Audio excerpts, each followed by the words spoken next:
Hola, bienvenidas, bienvenidos a una nueva clase del Seminario de Historia Latinoamericana Contemporánea correspondiente a la maestría en Historia Contemporánea que se dicta en la Universidad Nacional de General Sarmiento. Mi nombre es Gabriela Gómez y en la clase de hoy vamos a revisar algunas de las transformaciones que se producen en las prácticas de los intelectuales y escritores a lo largo de los años 60. Junto con ello, también vamos a revisar las transformaciones que se producen en el campo de las ideas en ese periodo. En esta clase intentaremos revisar el impacto político y cultural que produce la Revolución Cubana, la adhesión de nuevos escritores e intelectuales a la causa revolucionaria, el nuevo tipo de intelectual que surge en ese periodo, básicamente cómo se da el pasaje, si es que puede llamarse así, del intelectual crítico al intelectual comprometido. Otro de los temas que repasaremos es la política cultural de la Casa de las Américas. Prestaremos atención al boom literario de los años 60 y la música latinoamericana de ese periodo. Otra de las cuestiones que nos interesa indagar tiene que ver con pensar de qué manera se enlaza política y cultura en los años 60 y el rol de los intelectuales y cientistas sociales en esos años. En ese sentido, uno de los tópicos que abordaremos tiene que ver con el problema del desarrollo y las teorías de la dependencia como principal, corpus ideológico que va a cuestionar los principales postulados de la teoría de la modernización para los países latinoamericanos en particular y los denominados tercermundistas. En ese sentido, cabe señalar cómo esta categoría tercermundismo fue apropiada por buena parte de los intelectuales, escritores y cientistas sociales en esos años. Esto se relaciona con el tipo de producción de conocimiento y cómo era considerada la tarea de los cientistas sociales. Es decir, surge una tradición que tiene que ver con la idea de que la producción de conocimiento tiene que estar al servicio de la liberación de los pueblos y no solamente a promover, ¿sí?, el desarrollo económico. Y por último, uno de los temas que convoca esta clase tiene que ver con pensar la tecnología y la política al servicio de los procesos revolucionarios. Para eso prestaremos especial atención al proyecto cibernético de la Unidad Popular, así como pensar de qué forma se tejió una red de científicos sociales y técnicos que giró en torno a consolidar un proyecto cibernético orientado básicamente a promover una sociedad más igualitaria de la mano de un proyecto socialista. La Revolución Cubana, llevada adelante por un pequeño grupo de hombres, fue asimilada luego como la teoría del foco, que fue exportada al resto del subcontinente y a otras partes de lo que se denominó en el contexto de Guerra Fría como el Tercer Mundo. La idea básicamente que se instaló fue que si un grupo de rebeldes logró instalar un gobierno revolucionario en las narices del imperio, entonces cuánto más podían hacer países que tenían estructuras económicas más sólidas y mejor organizadas. En ese sentido, una de las principales consecuencias que trajo la Revolución Cubana tiene que ver con que inició una poderosa corriente renovadora en el campo de la izquierda latinoamericana que colocó en el centro de la escena política la acción guerrillera como un camino posible, o quizás el único, para llevar adelante la toma del poder e instalar un gobierno revolucionario. En ese sentido, el triunfo de la revolución en el 59 demostró para buena parte del campo de las izquierdas que tal vez no era necesario esperar a que se dieran las condiciones objetivas para iniciar la revolución, sino que bastaba con que un grupo de valientes estuviera dispuesta a dar la vida y a morir por la causa revolucionaria. En ese sentido, como menciona Claudia Hillman, Cuba se transformó, o mejor dicho, la Revolución Cubana se transformó en una suerte de locomotora política, en el sentido en que provocó una enorme gravitación, tanto ideológica como cultural y social, que atrajo hacia la nueva izquierda a jóvenes deseosos de un cambio rotundo en las estructuras sociales y económicas existentes. Claro que la Revolución Cubana tiene que ser leída en el marco de procesos más globales que incluyen la descolonización en África, la guerra de Vietnam, la Revolución Cultural China, así como la explosión, podríamos decir, de los movimientos estudiantiles. En ese sentido, también vale la pena incluir las grandes transformaciones culturales del período que se expresaron en nuevas tendencias de consumo, en la revolución sexual, así como un proceso de modernización que se evidenció en la revitalización de las ciencias sociales. También incluyó el boom de la novela latinoamericana, junto a una revolución en el campo estético y cultural que mostraba básicamente el surgimiento de nuevas vanguardias estéticas, políticas y culturales. En este periodo, claro está, que uno de los sectores más movilizados ligados a los procesos revolucionarios, tanto en términos políticos como culturales, fueron los jóvenes. No sería exagerado afirmar que los jóvenes irrumpen en la escena política cuestionando básicamente formas tradicionales de autoridad legitimadas en torno a las estructuras burocráticas sindicales, los partidos políticos, los valores familiares tradicionales, etc. Distintos grupos de jóvenes fueron imponiendo nuevos modos de expresión y participación, así como nuevos estilos de vida que hicieron, que las décadas de los largos años 60, un periodo particular tanto desde el punto de vista político como ideológico. En ese sentido, cabe destacar que el Mayo francés colocó a la juventud y a los intelectuales dentro de, la fuerza del cambio social, y estos sectores sociales, jóvenes e intelectuales, se constituyeron como los principales promotores de la transformación y de las consignas revolucionarias. En ese sentido, en esta idea de la transnacionalización del Mayo francés, es que se inscriben las revueltas estudiantiles que se dieron en distintas partes del mundo y en ciudades latinoamericanas como en Río de Janeiro, como el Tlatelolco en México o la revuelta estudiantil en Bogotá, en Córdoba.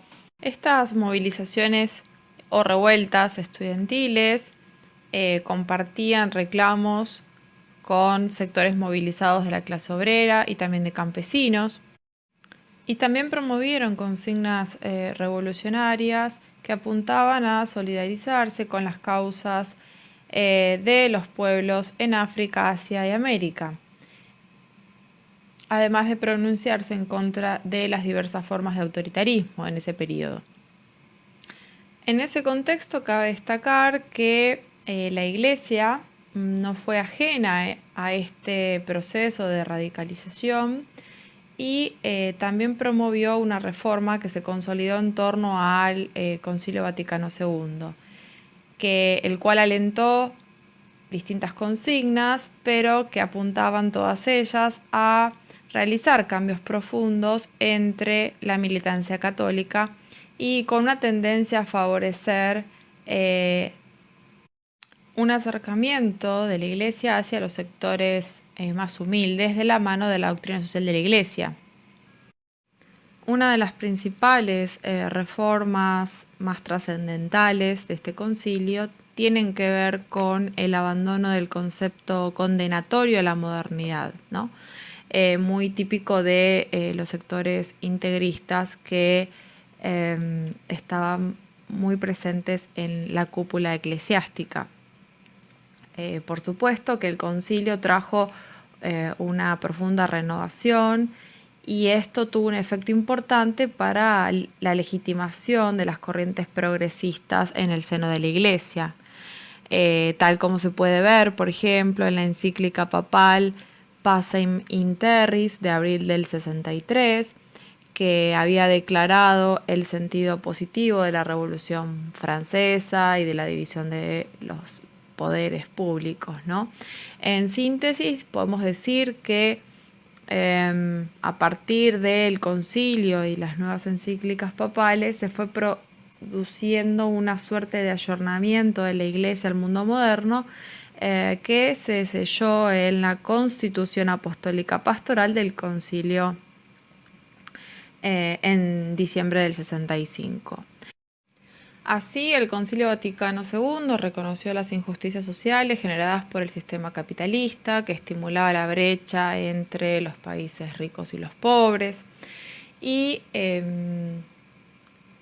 a su vez, y teniendo como constante amenaza el avance del comunismo, la Iglesia mostró signos de preocupación por la creciente incorporación de las juventudes a partidos del campo de las izquierdas. Esto motivó a que la Iglesia emprendiera una nueva reflexión teológica, ¿no? En ese sentido, entonces, podemos decir que lo novedoso de la doctrina social de los años 60 es que no se limitó al impulso de una mayor sensibilización hacia los sectores desfavorecidos, atraídos supuestamente por el marxismo, sino que logró persuadir a buena parte de la cúpula eclesiástica acerca de la necesidad de buscar una apertura y una captación de apoyos en la comunidad católica y no católica. Es en este contexto en que se promulga la encíclica probablemente más conocida de la época, que es la Popularium Progressio, ¿no? Que se promulgó en marzo del 67, que es la que introdujo esta necesidad, o mejor dicho, la necesidad de promover el desarrollo en los llamados pueblos del tercer mundo. E inclusive lo novedoso de esta encíclica es que llegó a justificar la violencia en casos de tiranía evidente y prolongada, ¿no? De hecho, hay un pasaje que dice más o menos así, ¿no? Que cuando poblaciones enteras, faltas de lo necesario, viven en una tal dependencia que les impide toda iniciativa y responsabilidad, lo mismo que toda posibilidad de promoción cultural y de participación en la vida social y política, es grande la tentación de rechazar con la violencia tan grandes injurias contra la dignidad humana. Este pasaje, junto a otros, va a ser muy importante porque posteriormente es lo que va a alentar a algunos sectores provenientes del catolicismo a tomar las armas para encabezar la revolución, ¿no? Claro está que tras el concilio se produce una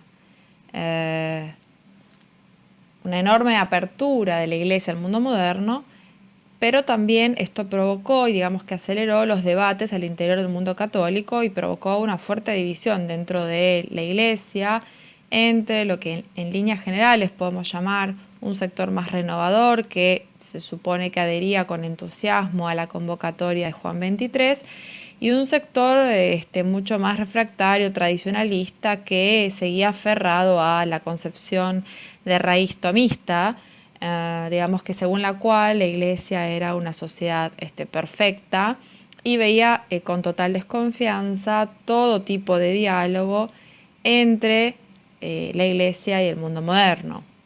Y por lo tanto rechazaban enfáticamente la convocatoria del Concilio Vaticano II y todo tipo de reforma al interior de la Iglesia.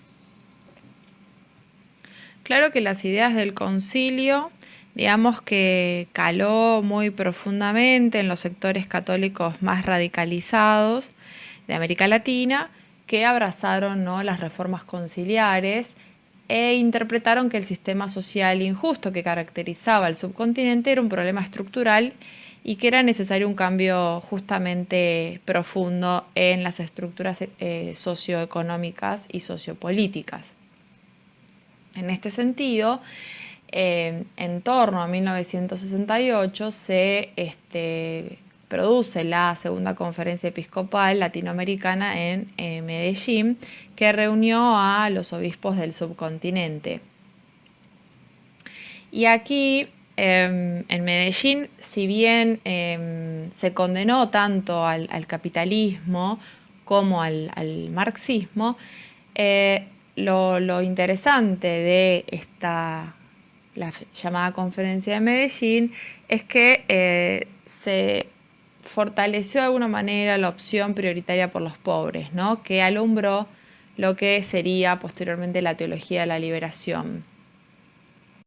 Así se alentó a la conformación de las comunidades cristianas de base para trabajar con los sectores más pobres, tanto en el ámbito urbano como en el ámbito rural. En este escenario podemos decir que el tercermundismo emergió como una nueva categoría política, ¿no? Distinta de Occidente.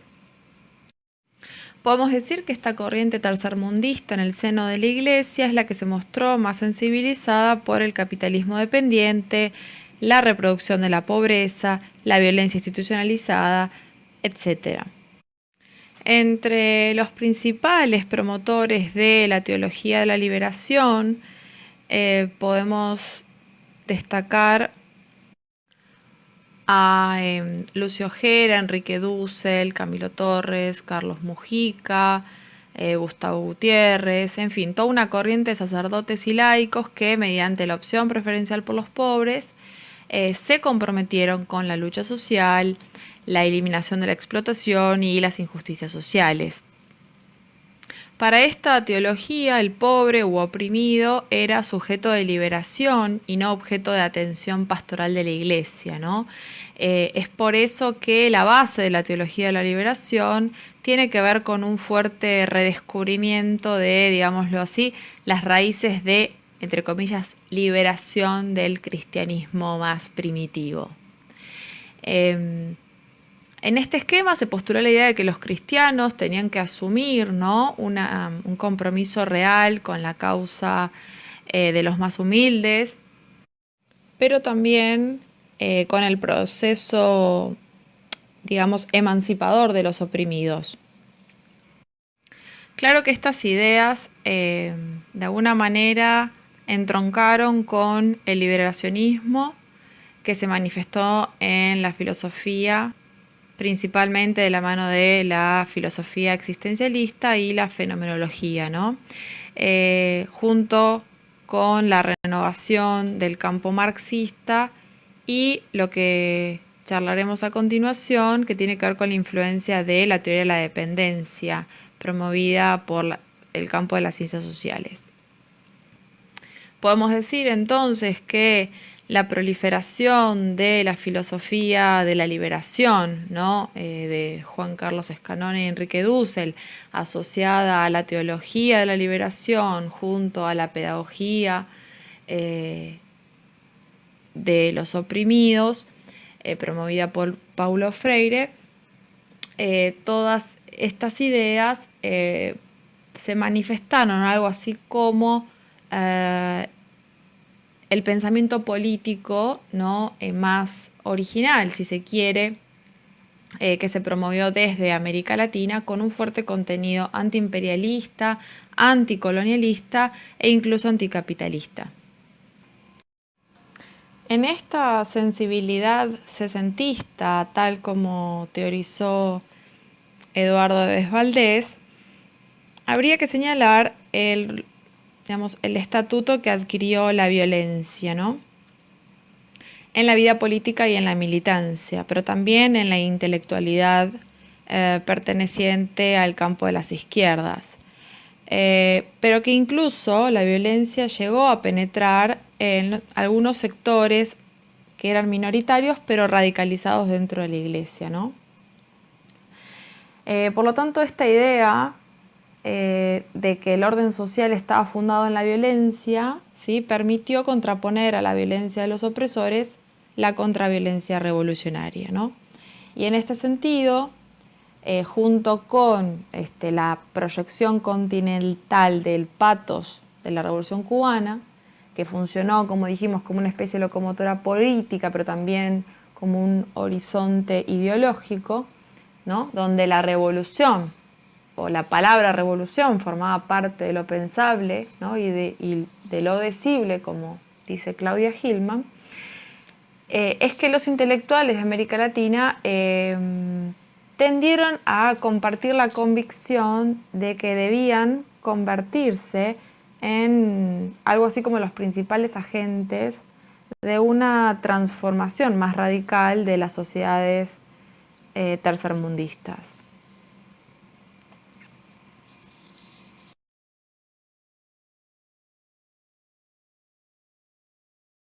Una publicación que muestra muy bien la fuerza de la radicalización política y católica de la época fue la aparición de la revista Cristianismo y Revolución, que surgió en Argentina en el año 1966 y que se extendió hasta el año 1971. Esta revista comenzó básicamente con un propósito que tenía que ver con denunciar a la jerarquía eclesiástica que había apoyado al golpe de Estado encabezado por las Fuerzas Armadas y lideradas por Juan Carlos Onganía, bajo la autodenominada Revolución Argentina. Rápidamente esta publicación desplazó su interés hacia el reclamo de transformaciones revolucionarias, tanto dentro como fuera del país, y priorizando temas políticos. Una de las novedades de esta revista es que tuvo una rápida circulación por distintos países de América Latina y a la vez la agenda latinoamericana estuvo muy presente desde los orígenes de esta publicación. Podemos decir que Cristianismo y Revolución se constituyó como la voz de las organizaciones político y militares revolucionarias. En el caso argentino, las peronistas, pero también asumió la voz de los Tupamaros, por ejemplo, y otras organizaciones armadas de América Latina. Pero siempre, básicamente, esta revista operó como una suerte de nexo, o al menos apuntó a convertirse en el nexo entre aquellos sectores radicalizados del catolicismo y las organizaciones armadas. Una de las características tal vez más conocidas de la revista tiene que ver con esta dimensión más de índole estética que apuntaba a resaltar la figura de Cristo como líder revolucionario y que inclusive realizaba una analogía entre el mártir guerrillero y lo que había sido la vida de Jesús. En ese sentido, lo que se puede ver es que a lo largo de la trayectoria de la revista, una de las figuras muy citadas fue el caso de Camilo Torres, un sacerdote con formación universitaria que para asumir la lucha contra la pobreza optó por el camino de la lucha armada para insertarse en el proceso revolucionario y murió en combate contra las Fuerzas Armadas de su país. Básicamente, la idea que buscaba transmitir la revista con el uso de las imágenes de, entre comillas, digamos, Cristo revolucionario y del cura guerrillero, era básicamente realizar una convocatoria a todos aquellos cristianos, ¿no?, que se sentían interpelados por la causa de la liberación de los pueblos oprimidos, ¿no?, y por la explotación del capitalismo. Y por ende se afirmaba que la única forma de sostener un compromiso verdaderamente cristiano ante un proceso revolucionario era sumarse básicamente a la revolución por la vía armada. Es por ello que Cristianismo y Revolución le dedicó una abundante cantidad de páginas a la cuestión de la violencia, ¿no?, institucionalizada y ejercida por los estados, y en el caso particular de Argentina, por la dictadura de la autodenominada Revolución Argentina. Y uno de los argumentos centrales de esta publicación gira en torno a la idea de que la violencia popular era una forma de respuesta a la que se veía obligado el oprimido ante la explotación capitalista y la desigualdad social. Un punto importante a destacar es que en este sentido el proceso revolucionario no aparece caracterizado como, obviamente, al resultado, digamos, de un proceso histórico, sino como una consecuencia directa de la miseria, ¿no? La proliferación del hambre, la miseria y la injusticia social. Y por supuesto, hacia 1967, tras la muerte de Che Guevara, se sumó este referente, ¿no? Como el prototipo del verdadero revolucionario. Rápidamente, la imagen del Che Guevara, no solo en esta revista, sino en otras publicaciones, tanto dentro como fuera de América Latina, se convirtió básicamente en una especie de ícono, ¿no?, contra las injusticias sociales que provocaba el capitalismo en los países del tercer mundo. Su imagen mítica fue bandera de los movimientos obreros y estudiantiles desde, no sé, Indonesia a Ecuador y de, no sé, Nicaragua a Egipto. Pese a que una de las intenciones de la revista era mostrar la existencia de cierta compatibilidad entre el socialismo cubano y ciertos sectores del catolicismo, lo cierto es que una de las particularidades de la revista, si bien tuvo una vida relativamente corta, es que recogió, digamos, la firma de buena parte de escritores de la época que se sentían interpelados por la causa revolucionaria, ¿no? Entonces, por eso Cristianismo y Revolución es claramente una de las revistas icónicas de la época. Por supuesto, Cristianismo y Revolución no fue una revista estrictamente católica, sino más bien el resultado de, digamos, una pluralidad de corrientes de izquierdas, poderosamente influenciadas por el ethos revolucionarios, de los movimientos no confesionales de la época, donde confluyeron, por ejemplo, las voces del Cámara, de Mao Zedong, de Frantz Fanon, Fidel Castro, ¿no? Y sobre todo el Che Guevara, Camilo Torres e inclusive el propio Perón. La idea de que los cambios estructurales necesarios solo podían obtenerse a través de la violencia revolucionaria, obviamente pasó a ocupar un lugar creciente dentro de la retórica de la nueva izquierda latinoamericana, donde claramente cristianismo y revolución pertenece, ¿no?, a esta nueva izquierda. Sin embargo, como se sabe, no toda la izquierda priorizó la vía armada para llegar a la construcción de un gobierno socialista, y prueba de ello va a ser el triunfo de Salvador Allende de la mano de la Unidad Popular en Chile. Es decir, para sectores de la izquierda como el Partido Comunista, era posible llegar a un cambio revolucionario sin necesariamente cortar de raíz con el sistema democrático. Es decir, la vía electoral era considerada, ¿no?, un medio para llegar al socialismo. De todos modos, digamos, tanto antes como después del fracaso de la vía chilena al socialismo, la violencia se había expandido en una escalada inusitada en ese país, y que fue legitimada por amplios sectores de la sociedad, sea a favor de los partidos políticos armados o de los grupos paramilitares de derecha, ¿no?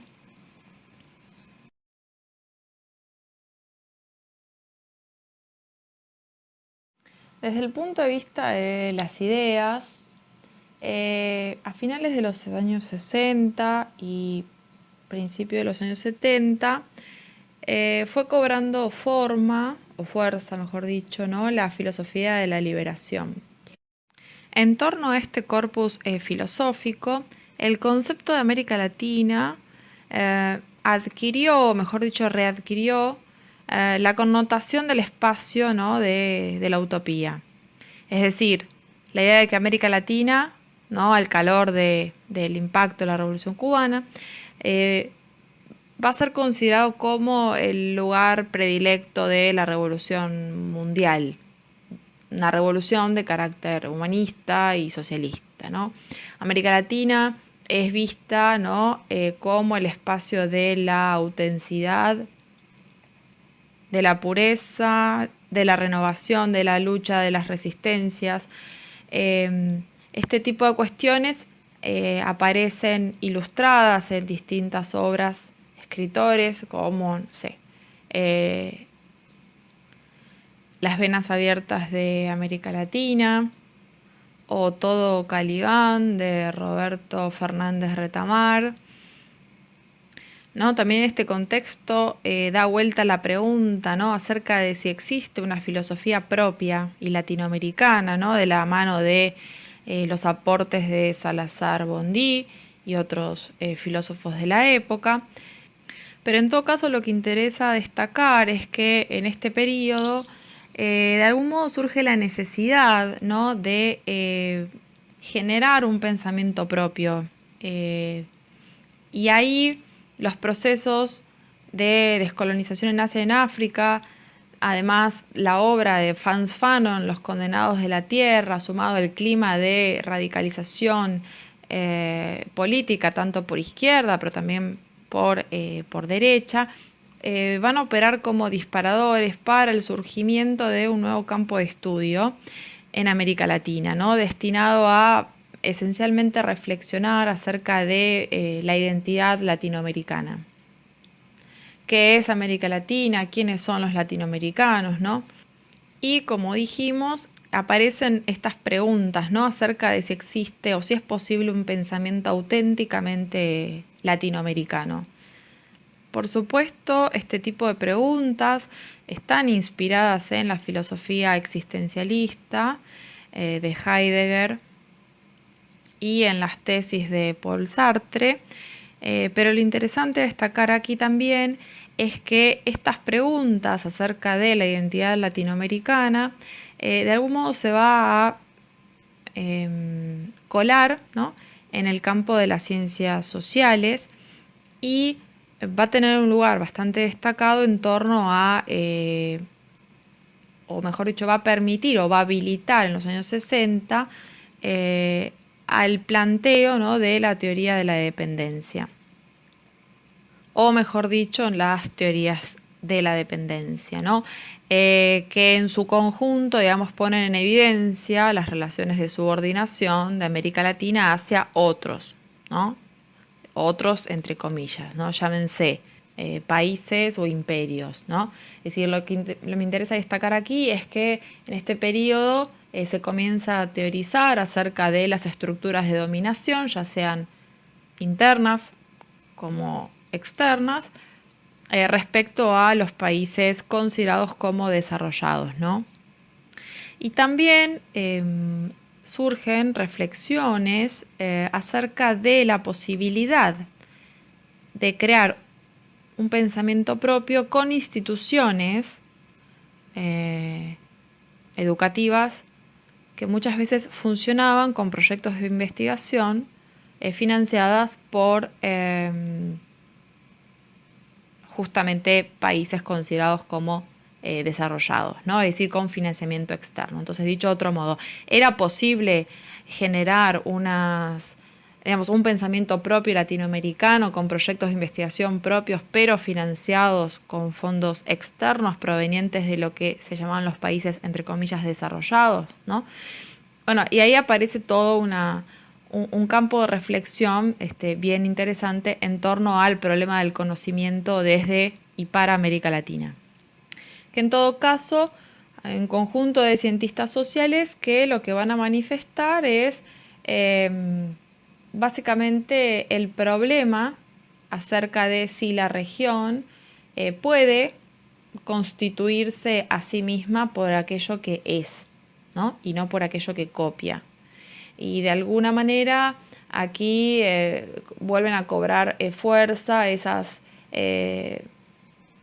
en otro sentido por supuesto, pero esas tesis en búsqueda de la identidad latinoamericana y de la pregunta acerca de qué es América Latina, ¿no? de las vanguardias de los años 20. Entonces, así como hay una preocupación por resignificar qué es América Latina, ¿no? en términos de este paradigma identitario, que es constitutivo del pensamiento latinoamericano. Otro de los términos que va a ser reinterpretado es el concepto de tercer mundo. Claro que este concepto se difunde en los años 50, o más bien es difundido por el Banco Mundial para referirse específicamente a aquellos países, entre comillas, subdesarrollados, ¿sí? En términos políticos, económicos e incluso culturales, y sobre todo caracterizados por una pobreza muy extendida, ¿no? Es decir, es un concepto que en los años 50 contiene una fuerte carga peyorativa, y que obviamente tiene implícita una fuerte carga de dominación. Además, como sostiene Arturo Escobar, se trata de una categoría estática en la medida en que universaliza y homogeniza las condiciones de vida de esa parte del planeta. Y como se ha visto en las clases anteriores, en torno a los años 50 van a proliferar una serie de centros de estudios dedicados a justamente estudiar, analizar los problemas de desarrollo del tercer mundo, ¿no? E inclusive se van a dedicar a profesionalizar a técnicos y expertos dedicados a pensar políticas públicas orientadas a disminuir la pobreza, el déficit habitacional, etc. Pero en todo caso, lo que vale la pena destacar es que en torno a la construcción de la categoría tercer mundo, lo que se pone en juego es justamente la construcción de un sujeto colonial. Y a través de ese discurso se cuelan una serie de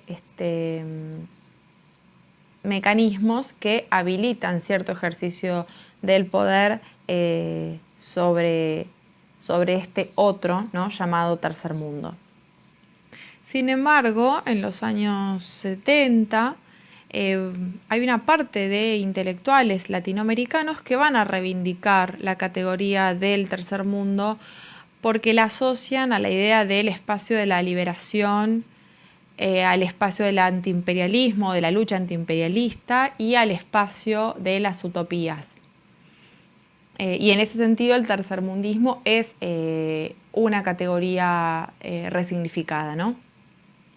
Entonces, así como en los años 60 y 70 hay como una especie de apropiación interna, ¿no? De la categoría de latinoamericanos, ¿no? Y vamos a ver intelectuales, poetas, escritores que se identifican con América Latina. Lo mismo sucede con la categoría tercermundismo, ¿no? Es decir, escritores intelectuales que van a teorizar sobre ese espacio planetario, pero también pensado como un objeto de estudio donde existe la posibilidad de pensar al desarrollo no solamente al servicio de la economía, sino que es posible pensar desde el tercer mundo una forma de desarrollo para beneficio de las comunidades que allí viven y conseguir sobre todo una vía propia para alcanzar el desarrollo sin la necesidad de tener que copiar los modelos impuestos o supuestamente exitosos que básicamente se promovían desde el paradigma de la modernización. Pero también la categoría tercerismo va a ser apropiada tanto por el nacionalismo, o mejor dicho, los nacionalismos y las izquierdas, ¿no?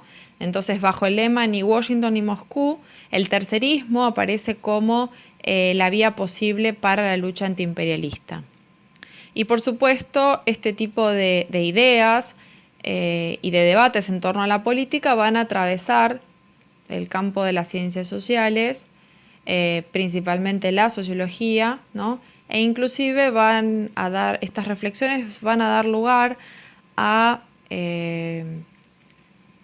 surgimiento de una nueva figura del intelectual socialmente comprometido, ¿no? Y este tipo de discusiones acerca de cuál es el rol del intelectual va a estar presente en el campo de las letras y también en el campo de las ciencias sociales.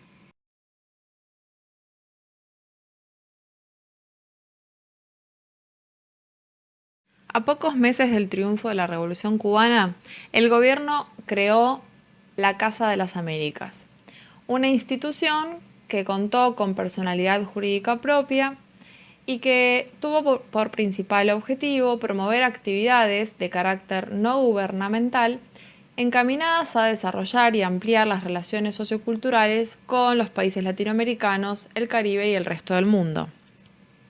Sin embargo, en 1961, cuando la revolución se proclamó marxista-leninista y posteriormente Cuba fue expulsada de la OEA, y a excepción de México, los países latinoamericanos rompieron relaciones con Cuba, la Casa de las Américas operó como una institución que buscó mantener los lazos culturales entre la isla y el resto del subcontinente.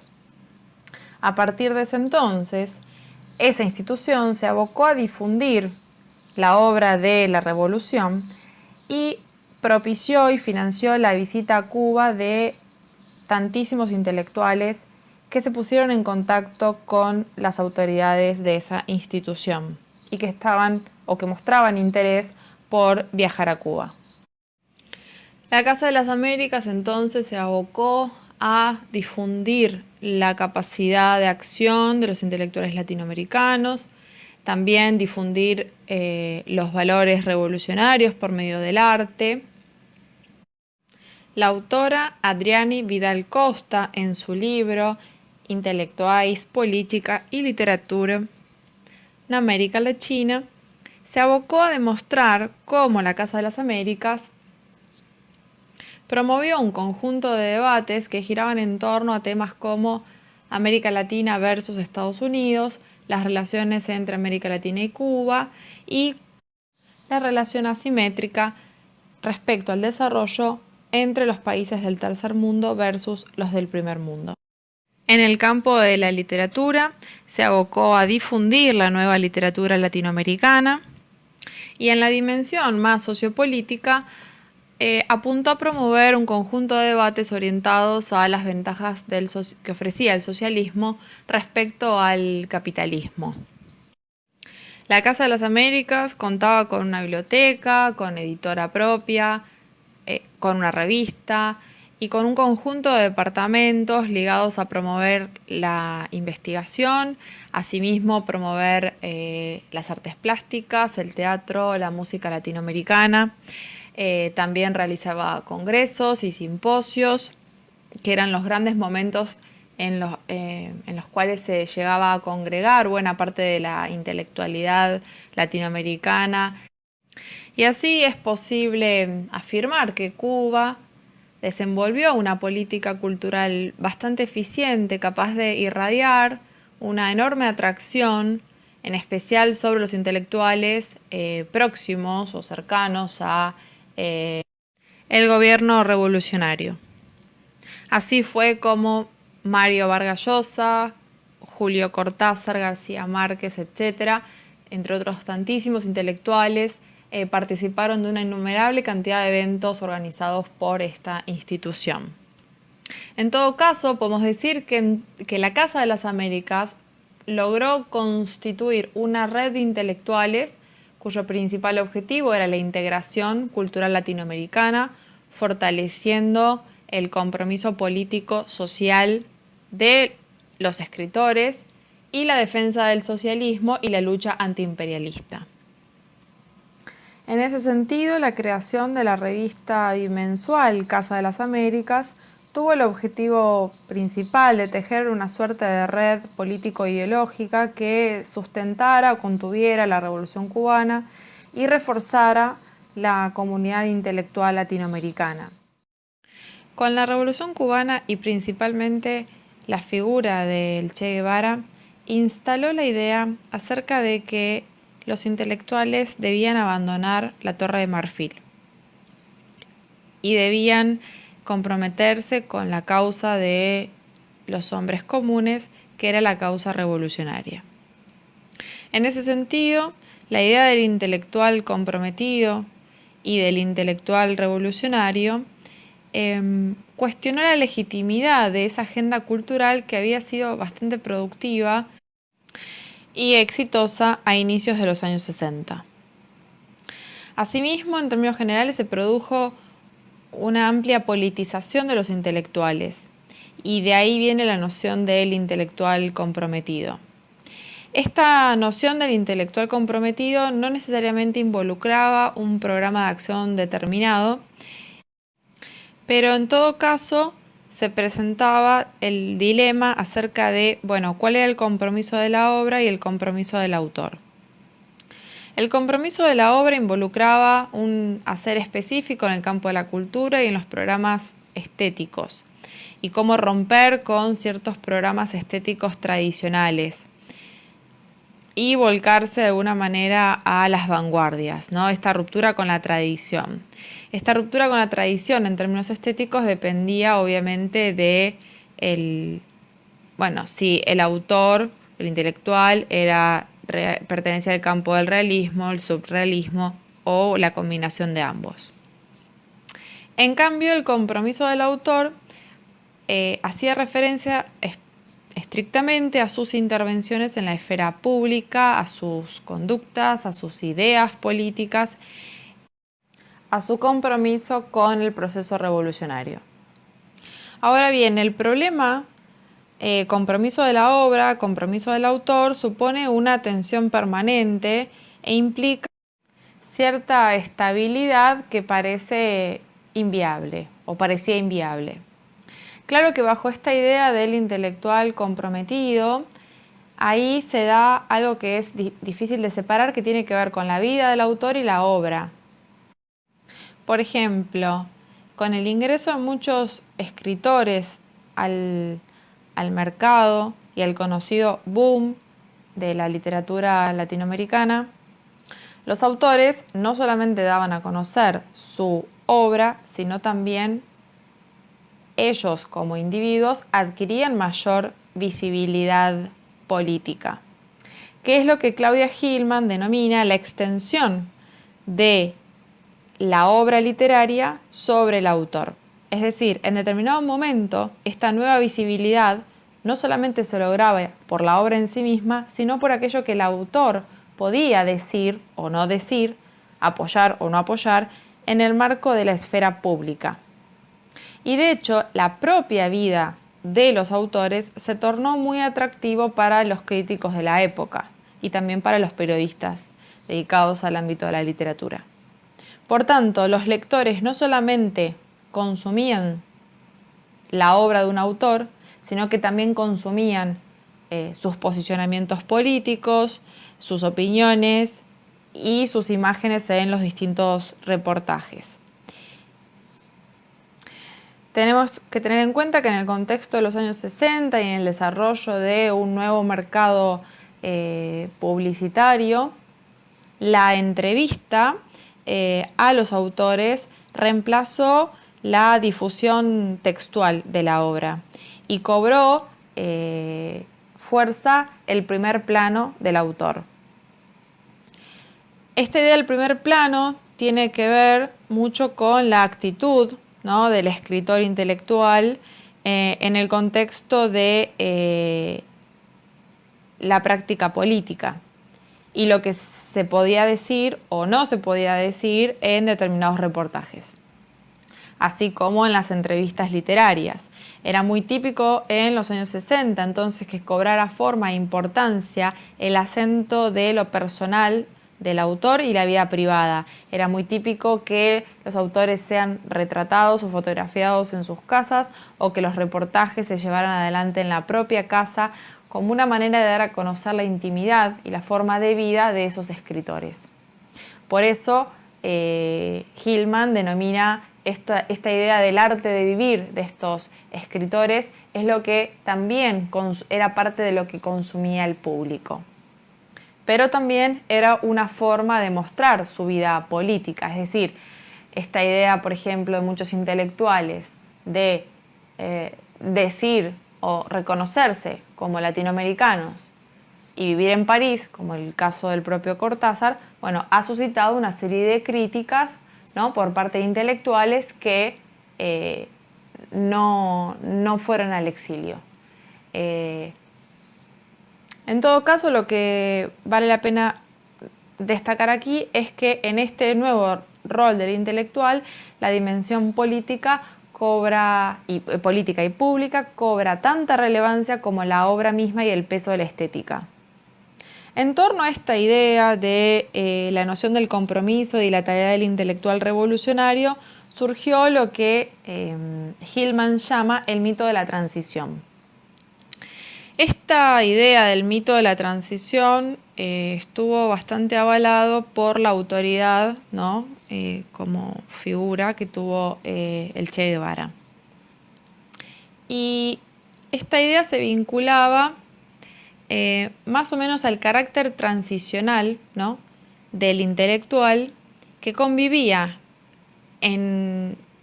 básicamente en un mundo burgués, y cómo emprender ese tránsito del mundo burgués muy asociado a la tarea del intelectual hacia el mundo nuevo. Este mundo nuevo estaba asociado a una sociedad ideal y a esa promesa del futuro a la cual se llegaría por la vía revolucionaria.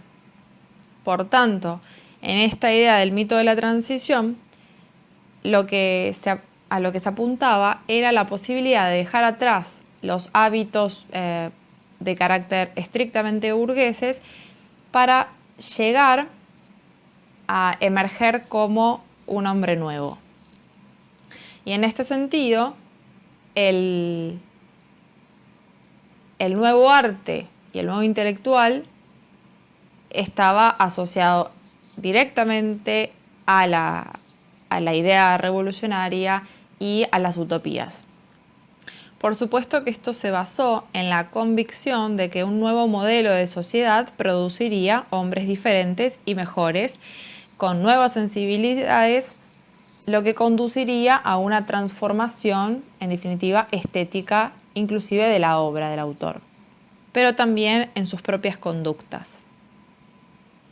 Ahora, claro, en esta idea del mito de la transición cobraba fuerza la idea de la autovigilancia permanente, pero también la vigilancia hacia los otros para evitar el desvío del tránsito del rol del intelectual burgués a un intelectual revolucionario.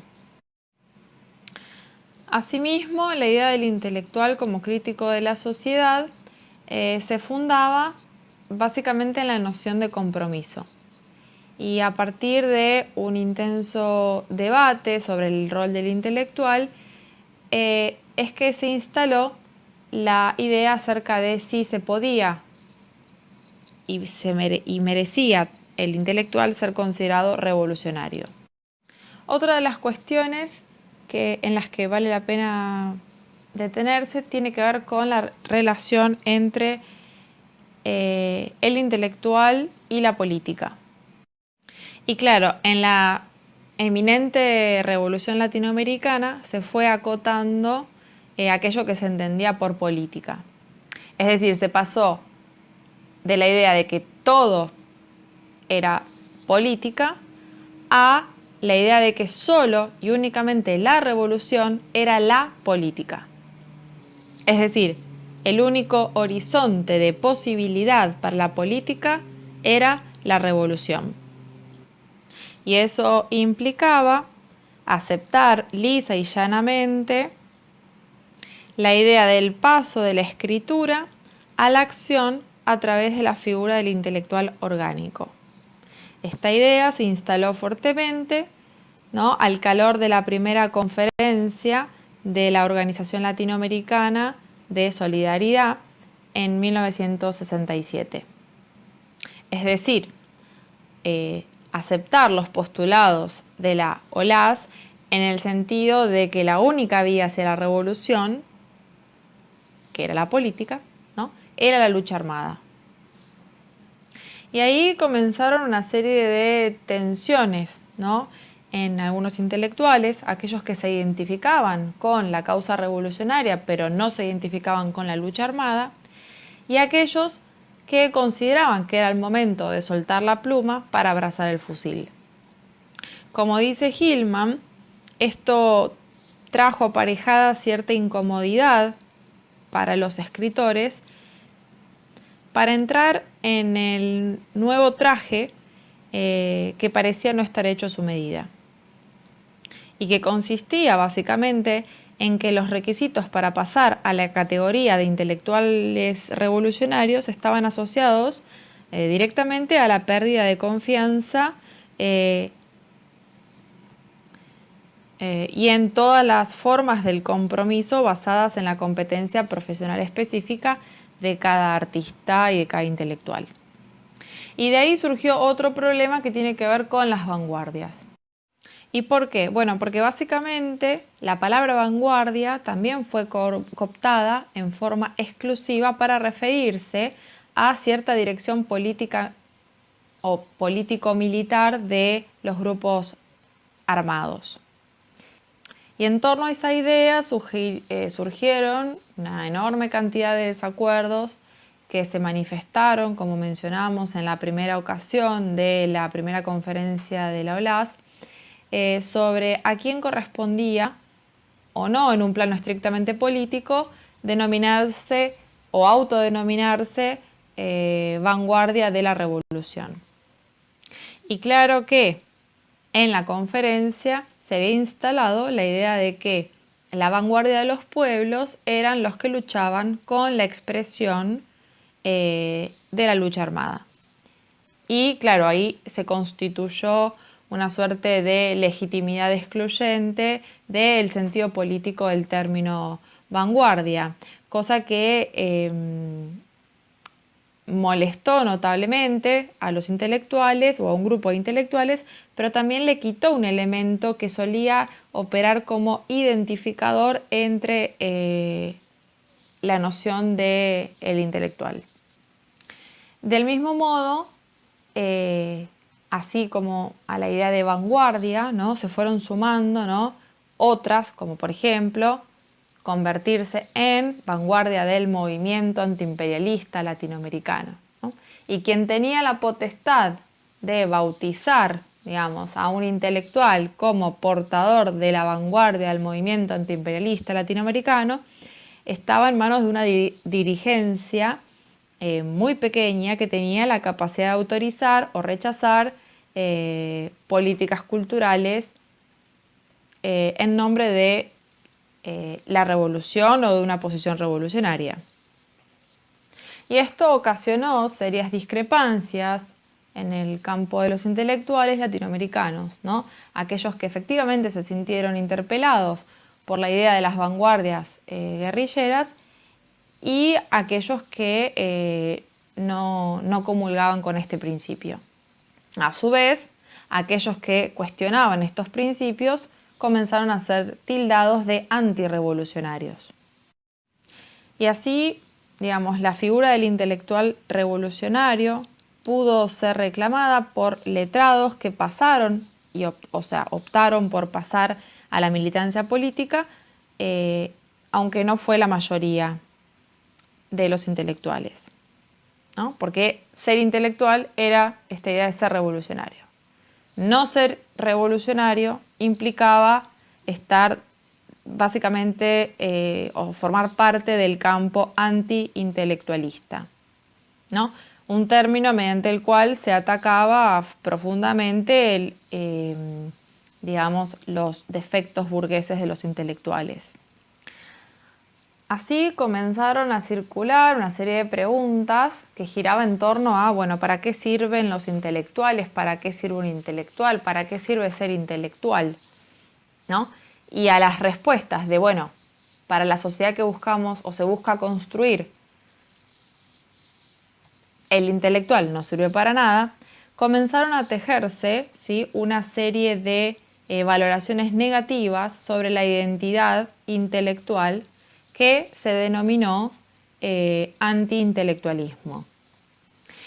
En definitiva, lo que muestra esta tensión entre la idea, ¿no?, del intelectual crítico al intelectual comprometido, el intelectual orgánico, tiene que ver con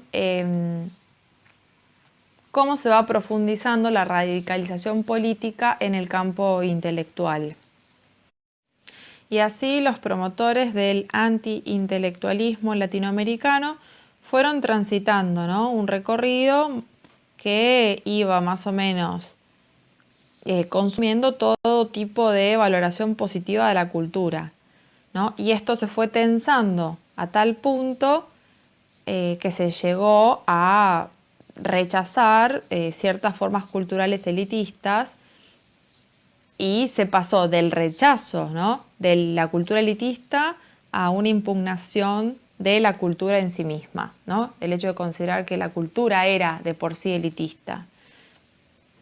Bueno, esto causó una enorme cantidad de polémicas en torno a Casa de las Américas y otras publicaciones, ya que, bueno, en el clima del antiintelectualismo se fue estigmatizando, ¿no?, como burgueses o contrarrevolucionarios o mercantilistas a todos aquellos que postulaban la especificidad de su tarea y reclamaban cierta libertad de creación y crítica dentro del socialismo sin sujetarse necesariamente a la dirección del poder político.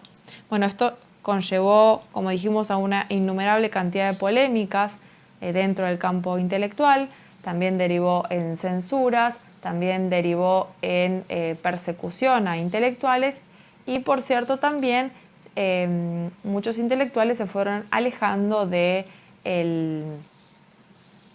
proceso revolucionario y el caso Padilla fue un parteaguas en ese.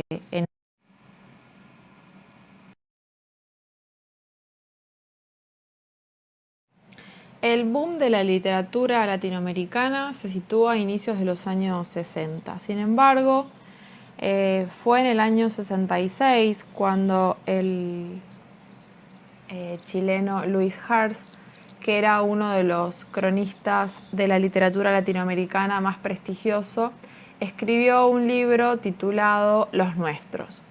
En ese libro escogió a 10 grandes escritores que posteriormente serían los que van a ser conocidos como parte del boom de la literatura latinoamericana. Esa lista de nombres fue elaborada por el propio Hars e incluía a escritores que ya tenían un reconocimiento internacional, ¿no?, como por ejemplo Miguel Ángel Asturias, Jorge Luis Borges, Juan Rulfo, João Guimarães Rosa, junto a otros que comenzaban a tener cierta fama, ¿no?, como el caso de Julio Cortázar, Carlos Fuentes, Juan Carlos Onetti y Mario Vargas Llosa.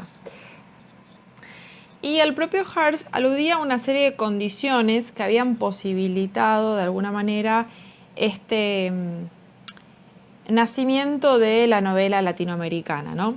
Estas condiciones de posibilidad tenían que ver con, por ejemplo, el aumento del público lector, el crecimiento de las editoriales, la internacionalización de las mismas, la proliferación de becas y de concursos literarios, así como la creación de nuevos medios de comunicación, principalmente revistas de índole literarias y también políticas, dedicadas a la promoción de la nueva literatura. En esa lista de nombres famosos que el propio Hars había reunido para dar cuenta de los escritores latinoamericanos, hubo otros que habían quedado fuera del listado, fueron varios, solo para mencionar algún ejemplo, Ernesto Sábato no estuvo incluido en su lista, tampoco Emi Rodríguez, tampoco Jorge Amado, José María Arguedas y José Donoso tampoco estuvieron incluidos. así como Guillermo Cabrera Infante, José Lezama Lima, entre otros. Por ende, la decisión de este listado de los nuestros fue una decisión un tanto arbitraria del propio autor, ¿no? En todo caso, lo que interesa destacar aquí es que si anteriormente, o sea, antes de los años 60, los escritores latinoamericanos se encontraban, se reunían, se leían o se conocían en París, gracias a la internacionalización de editoriales como Casa de las Américas o Fondo de Cultura Económica, las obras de los escritores latinoamericanos comenzaron a circular por el continente sin presencia de los autores. Y también empezaban a ser leídos fuera de América Latina, ¿no? Recién en los años 60. Pese a que muchos de los que incluye Hartz en su libro Los Nuestros tuvieron una obra prolífica en los años anteriores. Como señala Nora Catelli, a inicios de los años 60 hasta más o menos el año 71-73, se produjo lo que ella denominó el boom de la narrativa hispanoamericana. Y ello obedeció fundamentalmente a la recuperación de España, que hizo que sus editoriales volvieran a lanzarse a los mercados latinoamericanos, cosa que resultó fundamental para muchos escritores, ya que consiguieron visibilidad transatlántica a partir de el interés que mostraron editoriales españolas y en especial Barcelona. Y probablemente la gran novedad del periodo es justamente España, dado que, como mencionamos, París ya era, digamos, el espacio o el polo tradicional donde se reunían escritores, y de hecho en esa ciudad ya vivían escritores como Cortázar, Ribeiro, Saer y otros tantos. Y así entonces París representaba el tradicional centro intelectual, mientras que España representaba lo novedoso, ¿no? Y eso se mantuvo a lo largo de los primeros años del boom hasta más o menos inicios de los años 70.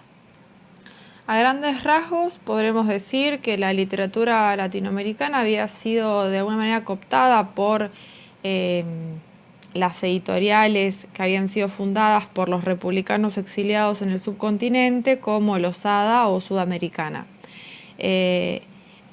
En los años 60, la editorial Seix Barral y Agentes Literarios de Barcelona, fundamentalmente Carmen Balcells, jugaron un papel crucial en lo que se denominó el boom. Otro impulso importante a la literatura latinoamericana fue la creación de la primera sociedad de escritores latinoamericanos y también la proliferación de revistas.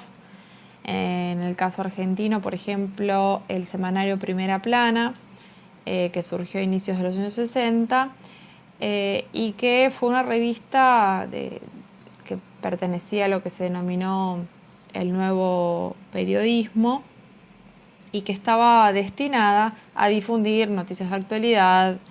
Era una revista eminentemente política, pero también difundía, por ejemplo, los nuevos consumos culturales y en ese sentido los bestsellers. En la difusión de la literatura latinoamericana tuvieron mucho que ver justamente la aparición, pero también la institucionalización de los agentes literarios, ya que estos agentes se encargaron de mejorar el contrato de los escritores, lo que permitió justamente que la circulación literaria se diera a nivel transcontinental, ¿no? Con lanzamientos americanos y europeos a la vez.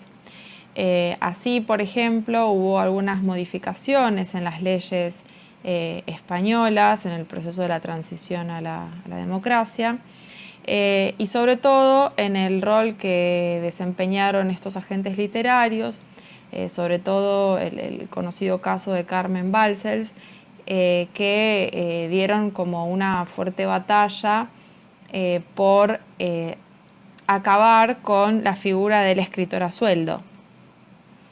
Ya que antes del boom, por ejemplo, era frecuente que las editoriales tuvieran contratos casi que a perpetuidad y para todo tipo de formatos con los escritores. Y como señala Catelli, justamente los autores del boom fueron de algún modo los primeros que como grupo consiguieron independizarse de los polos editoriales de su país de origen, y eso les permitió ganar cierta independencia en lo que refiere a sus pertenencias nacionales y continentales, ¿no? Y en ese sentido tuvieron un tono más seguro y menos ligado a las economías o a las censuras propias de cada país en los contextos dictatoriales. Otra de las novedades del periodo tiene que ver con que los escritores latinoamericanos eran más publicados y también más premiados respecto a los autores españoles. Esto en parte tiene que ver con problemas típicos de la censura franquista, pero también tiene que ver con un interés por parte del mercado editorial por publicar escritores latinoamericanos. Pese a que en muchos casos existían lazos de amistad y de sociabilidad entre escritores americanos y peninsulares, lo cierto es que la recepción hacia la literatura contemporánea peninsular fue relativamente menor respecto a la literatura latinoamericana. De hecho, hubo un conjunto de escritores españoles que se dedicaron a escribir y a pensar a partir del boom latinoamericano. Es decir, la recepción que tuvo la literatura peninsular en los escritores latinoamericanos fue relativamente menor respecto a cómo eran leídos los escritores latinoamericanos en España. ¿Qué quiero decir con esto? Que, por ejemplo, a lo largo de los años 60 no se registraron importantes críticas ni ensayos por parte de la élite latinoamericana acerca de obras españolas contemporáneas. En ese sentido, los grandes debates de la época estaban protagonizados por Cortázar, Arguedas, Gabriel García Márquez, Vargas Llosa, entre otros. Pero en síntesis, estos grandes debates estaban concentrados fundamentalmente entre escritores latinoamericanos. Sin embargo, como señala Catelli, las producciones de esta élite del boom latinoamericano y su existencia dependieron en buena medida de la red de internacionalización española, aunque esta élite no buscase en España respuestas estéticas a sus propios proyectos. Bueno, ¿qué podemos decir acerca de la sociabilidad de los miembros del boom? Cabe destacar que la Revolución Cubana y las simpatías por ese gobierno y sus políticas culturales dividieron de alguna manera o se produjeron ciertos enfrentamientos entre los miembros de esta élite. Son conocidos, por ejemplo, las tensiones que se dieron en torno a la fundación de La Libre, que fue una revista en donde se manifestaron los enfrentamientos entre Cortázar, Vargas Llosa y García Márquez. Tanto en la revista Libre como en la revista Mundo Nuevo se dieron los principales enfrentamientos en torno al fenómeno revolucionario. Pero bueno, más allá de sus disputas, habría que señalar que este grupo más o menos tuvo una suerte de prestigios similares, una suerte de recursos institucionales paralelos, lo cual les permitió y les facilitó la supervivencia de una suerte de sociabilidad mutua, más allá de las rupturas políticas respecto a sus posicionamientos sobre la Revolución cubana. Es decir, dentro de este grupo de alguna manera existió una suerte de capital simbólico equivalente, que se tradujo en una suerte también de equivalencia en materia de recursos, y de este modo más o menos los miembros del boom tuvieron todos más o menos el mismo prestigio, ¿no? Eso, como dijimos, le facilitó cierta supervivencia como grupo más allá de las diferencias. Obviamente, en esta consolidación del boom tuvieron un papel muy importante, como ya mencionamos, los agentes literarios, ¿no? Que de algún modo le han permitido la transnacionalización a esta élite. Y el tipo de gestión que llevaron adelante estos propios agentes literarios, que fueron quienes finalmente tuvieron la capacidad de negociar las nuevas condiciones de difusión de las obras literarias en función de las nuevas condiciones transnacionales. Y esto es una cuestión central porque de alguna manera el rol de los agentes les permitió a los escritores que depositaran su confianza y se dedicaran justamente a la escritura y básicamente depositaran la confianza inclusive en el negocio de la venta de sus obras, ¿no? Por lo tanto, más allá del mercado estrictamente editorial, estos agentes tuvieron no solamente un rol de por sí importante, sino que los miembros del grupo le atribuyeron un rol muy destacado en su quehacer intelectual y en la gestión editorial de sus obras. Por último, diremos alguna cosa acerca de el ocaso del boom literario de los 60. Existe consenso acerca de que el caso Padilla marcó un punto de quiebre en este grupo.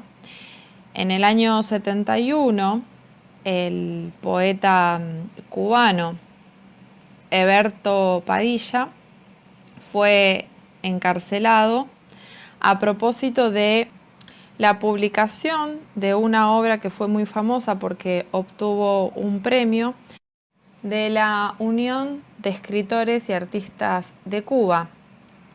Sin embargo, la publicación de Fuera del Juego provocó que el aparato institucional cubano y buena parte de la burocracia del Consejo Nacional de Cultura se posicionara contra el premio y denunciara, o mejor dicho, acusara a Padilla de escribir literatura contrarrevolucionaria.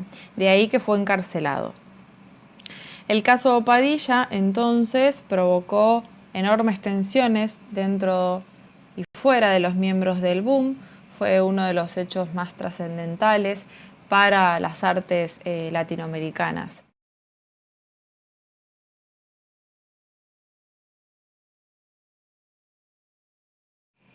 La nueva canción latinoamericana surge al calor de la Revolución cubana y se inicia dentro de la propia élite, digamos, formada por intelectuales, músicos y teatrólogos. La nueva canción traía conceptos asociados a la tradición de lo popular y justamente a la revalorización de la identidad de los sectores populares.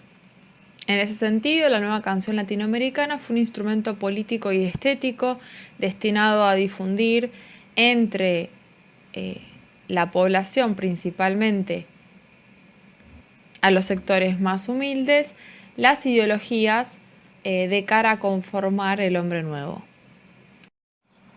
Se reivindicaba la revolución socialista y se reivindicaría también a las clases oprimidas. En términos generales, las letras de las músicas pueden ser clasificadas más o menos en 3 ejes.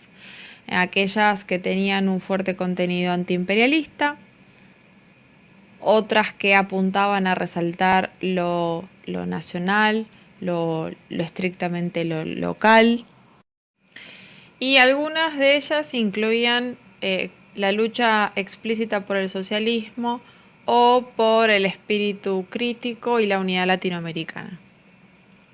Así, la nueva canción dejó de lado las influencias propiamente del rock y pop americano y tendió a englobar un nuevo cancionero, ¿no? Que se puede encontrar el nuevo cancionero en Argentina, el nuevo cancionero en Chile, en Uruguay, en Cuba, etc. En síntesis, podemos decir que los compositores de la música popular concibieron a la música como un arma, ¿no? Esta especie de la guitarra fusil de Víctor Jara.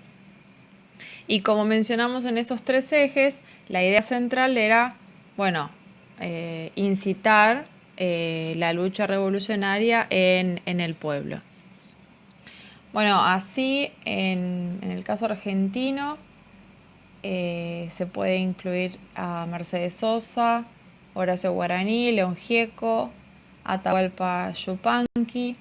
En el caso de Chile, a Víctor Jara y Violeta Parra, a los uruguayos Daniel Biglietti y Alfredo Citarrosa, y los cubanos Silvio Rodríguez, Pablo Milanés y Carlos Puebla.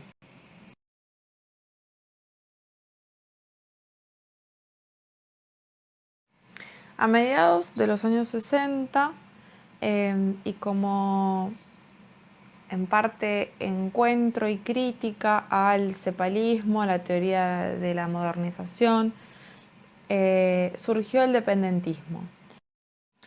Las teorías de la dependencia surgieron para explicar las condiciones de superexplotación que vivían los países periféricos frente a los poderes hegemónicos del sistema capitalista. Y sus ideólogos básicamente se abocaron a imaginar otro tipo de sistema social más justo y más solidario. La institución clave fue la Escuela de Sociología de la Universidad de Sao Paulo, bajo el liderazgo de Florestan Fernández. Un intelectual clave de esa escuela es Fernando Henriques Cardoso.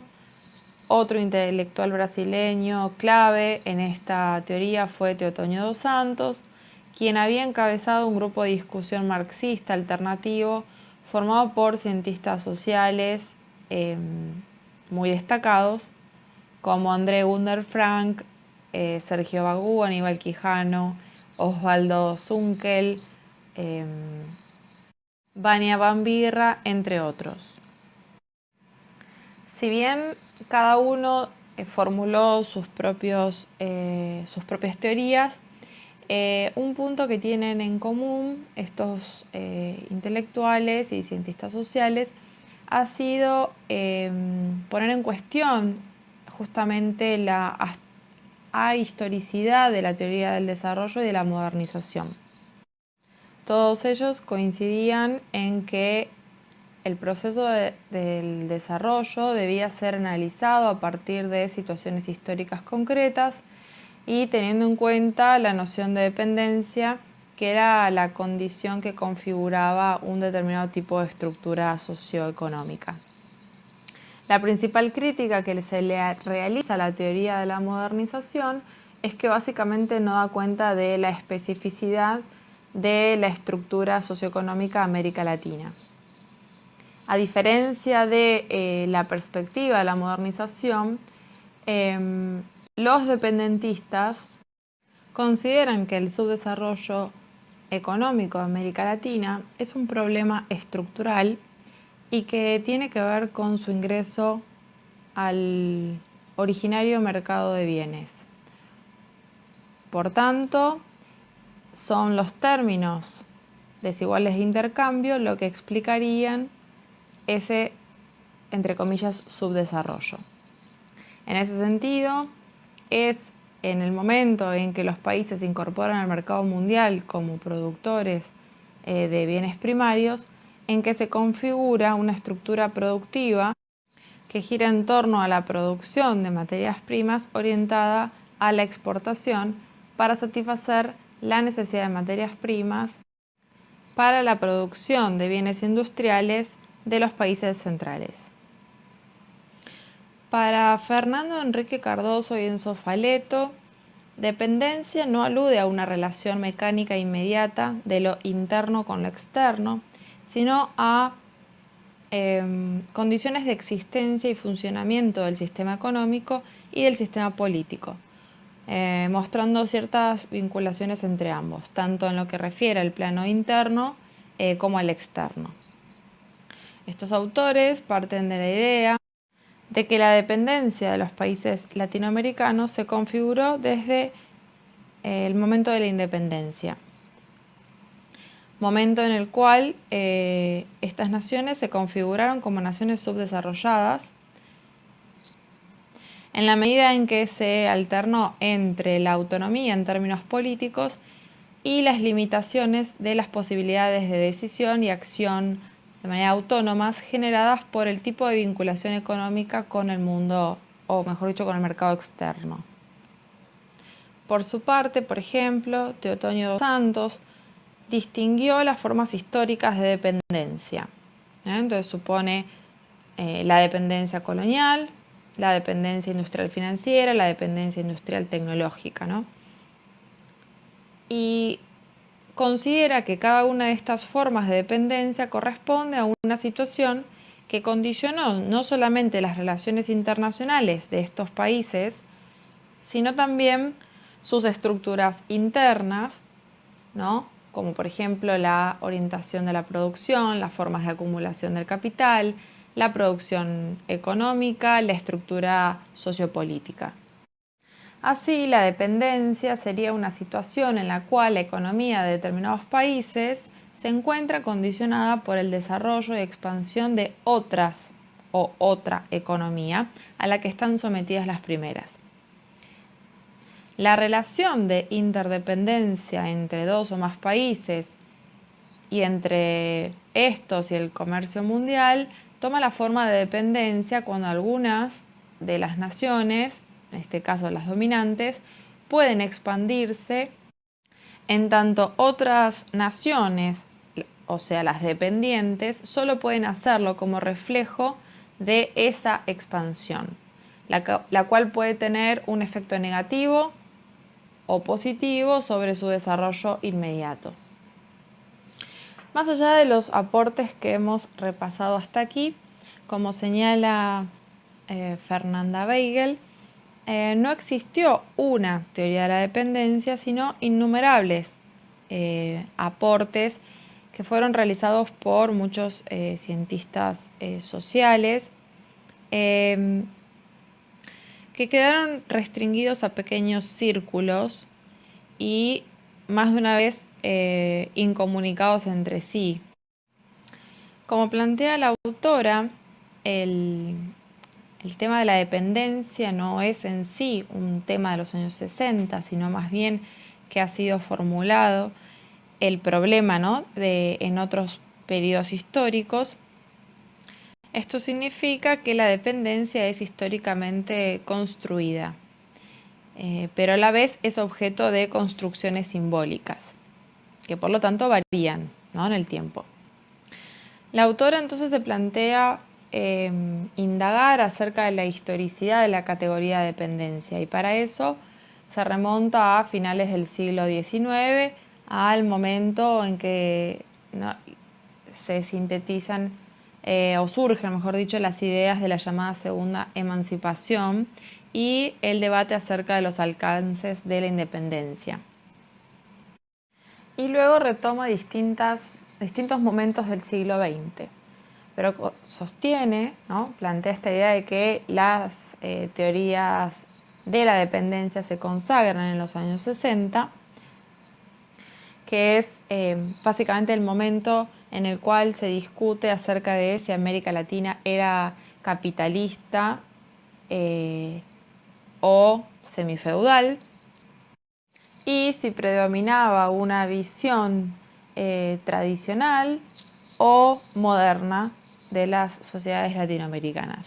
Bueno, ese conjunto de debates atravesó a las ciencias sociales y principalmente al campo de las izquierdas, y particularmente al calor de la Revolución cubana, y como vimos anteriormente, en el campo académico se produjo cierto compromiso de las ciencias sociales con la militancia política, y ahí se fue configurando una nueva noción de dependencia.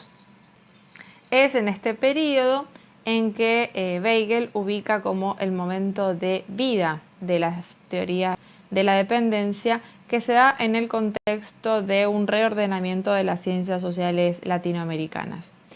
Estos debates estuvieron fuertemente influenciados, como mencionamos, con los aportes del socialismo, el marxismo, y señalando los límites del eurocentrismo presentes en el pensamiento moderno y la teoría de la mencionada modernización.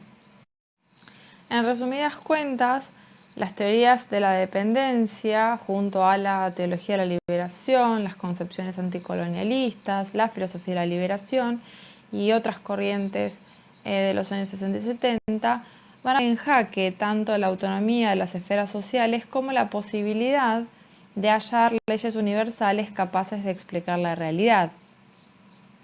En ese sentido, las teorías de la dependencia ponen en evidencia de que no hay manera de alcanzar la universalidad en los términos neutrales del cientificismo desarrollista, ni tampoco en la perspectiva del marxismo soviético. Es por eso que la autora promueve la idea de pensar las situaciones de dependencia en relación con estructuras nacionales e internacionales de dominación, pero también en función de una dialéctica histórica que permite incorporar las contingencias, las condiciones específicas que a la vez colaboran para modificar esas estructuras. Una de las nociones en torno a las cuales giró la idea de la dependencia latinoamericana fue en torno a la importación de tecnologías, es decir, a la incapacidad del desarrollo tecnológico propio latinoamericano. En ese sentido, cabe señalar que no existe mucha literatura acerca de la historia de la tecnología en América Latina. Historiográficamente, básicamente no es un tópico muy abordado. De hecho, hay algunos trabajos, pero fuera del ámbito histórico. Por ejemplo, los que ha llevado adelante el sociólogo Peter Evans y el científico político Paulo Bastos Tigres han abordado el tema del desarrollo computacional en América Latina.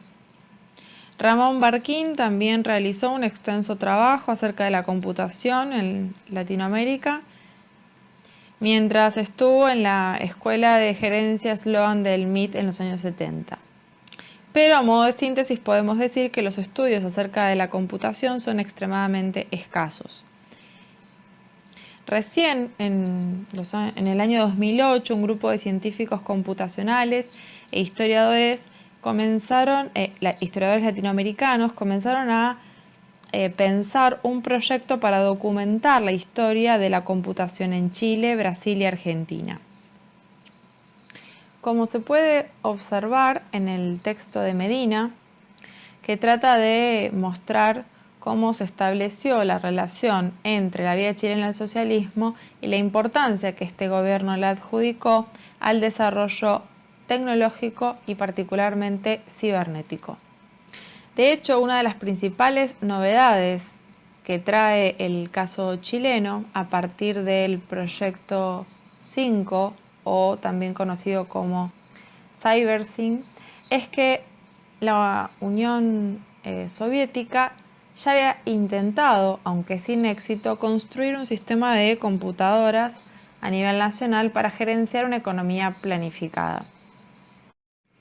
Entonces, el proyecto 5 o CyberSyn de la Unidad Popular fue un sistema de control en tiempo real de las fábricas estatales basado en una red computacional dedicada a la gerencia económica. Se trató de la innovación tecnológica más avanzada de América Latina, que como dijimos llegó a superar los avances de la Unión Soviética. Lo interesante a destacar de este proyecto es que fue desarrollado por un grupo de tecnólogos chilenos y británicos entre el 70 y el 71, cuyos líderes fueron el cibernetista británico Stanford Beer y Fernando Flores, que era el director de la Corfo, y tuvo a cargo la coordinación de las empresas que habían sido transferidas al área estatal. En términos concretos podemos decir que el software estadístico de 5 evaluaba el rendimiento de la fábrica utilizando un modelo de procesos de producción. Uno de los objetivos del 5 era incrementar los niveles de producción mediante una nueva forma de gerencia económica basada en la participación de los trabajadores y en una forma de control antiburocrática y descentralizada. Podemos decir que durante el gobierno de Allende, la ciencia de la anticipación, conocida como la prospectiva, alcanzó su máxima expresión en el proyecto 5, ya que de ese proyecto surgió uno nuevo, que se llamó el proyecto Checo, destinado a estudiar el desempeño de las fábricas y predecir y anticipar las crisis que pudieran surgir en el tránsito hacia una economía socialista. Cabe destacar que el prototipo del sistema se construyó en un poco más de un año, con la esperanza de que la tecnología le permitiera a Allende revertir la crisis económica y sostenerse en el poder. Otro ícono de la impronta futurista del gobierno de Allende fue el edificio que se construyó en Santiago, en la ciudad de Santiago, para la tercera conferencia de las Naciones Unidas sobre el comercio y desarrollo. Esa conferencia era de notable importancia porque allí se definirían las políticas de desarrollo para los países del tercer mundo. Lo interesante de esto es que la construcción del edificio, UNTACT, se hizo en apenas 275 días. Y eso fue posible por dos cuestiones. Por un lado, porque se apostó a un modelo de trabajo horizontal y cooperativo de mutuo apoyo entre los técnicos y los trabajadores. Y por otro lado, porque se aplicaron innovadoras tecnologías que permitieron agilizar los plazos de la construcción. Por ejemplo, se apeló a la ingeniería informática y se apostó al uso de un software predictivo y a un método conocido como el método de ruta, que ya lo había aplicado la Unidad Popular para el desarrollo de programas de vivienda social. Es decir, que la aplicación simultánea de ambos métodos informáticos lo que permitía era anticipar el tiempo de trabajo y prever las eventualidades que pudieran alterar los plazos asignados para concretar el proyecto. Y aquí también el cibernetista británico Stanford Beer, que es uno de los ideólogos del proyecto 5, aportó para el diseño de este edificio su innovador método de sistema viable que favorecía una forma de producción y planificación económica de tipo colaborativa, horizontal y descentralizada. Ahora bien, ¿por qué mencionar el proyecto 5? ¿Por qué mencionar la construcción del edificio de la UNTACT? Por dos motivos importantes. Por un lado, porque se ponen en marcha, estamos hablando de 5 en el año 71 y el edificio UNTACT para la conferencia que se iba a realizar en abril del 72, que es un periodo en el cual aún se estaba debatiendo y teorizando sobre las teorías de la dependencia. Sin embargo, lo que podemos observar en torno a este proyecto cibernético es cómo circularon ideas y agendas de investigación y también científicos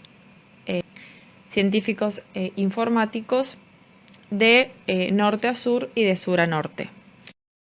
Es decir, se trata de ejemplos de cooperación científico-tecnológica que de algún modo muestra cómo los centros de investigación periféricos, en este caso Chile y principalmente la ciudad de Santiago, no fueron meros receptores pasivos de aquello que se investigaba en Inglaterra o en los países centrales, y que no se limitaron solamente a recibir recursos financieros, sino que conservaron, en este caso Chile y el gobierno de la Unidad Popular, un importante nivel de autonomía para la construcción de su propio proyecto, de la mano del capital privado, pero también de la mano de investigadores extranjeros, y que eso sin duda contribuyó a la consolidación del campo cibernético chileno y latinoamericano y a la construcción de redes sociales latinoamericanas en torno a la consolidación de proyectos cibernéticos. Es decir, este proyecto 5, muestra más lazos de cooperación académica entre lo que podemos llamar el norte y el sur, o bien los países centrales y periféricos, antes que afirmar una rotunda dependencia académica. En síntesis, el proyecto 5 es un ejemplo de un proceso de especialización que se logró producir en un país considerado periférico y del nivel de desarrollo, en este caso cibernético, que alcanzó uno de los países del tercer mundo, que incluso llegó a superar, como mencionamos, al grado de desarrollo en ese campo de la Unión Soviética. Bien, y por último, pensar qué pasó después del golpe. Bueno, respecto al edificio de la UNTAC, bueno, en principio se dispuso que ese edificio iba a ser utilizado para promover distintas actividades culturales durante el gobierno de la Unidad Popular. Pero una vez que se produce el bombardeo a la Moneda, el edificio funcionó como sede del Poder Ejecutivo y Legislativo de la Junta Militar. Recién en 1891 las oficinas presidenciales se trasladaron al Palacio de la Moneda y el edificio siguió funcionando como sede legislativa. En el caso del proyecto 5, tras el golpe, se destruyó absolutamente todo su centro de control y sus integrantes fueron enviados a centros de detención y otros al exilio.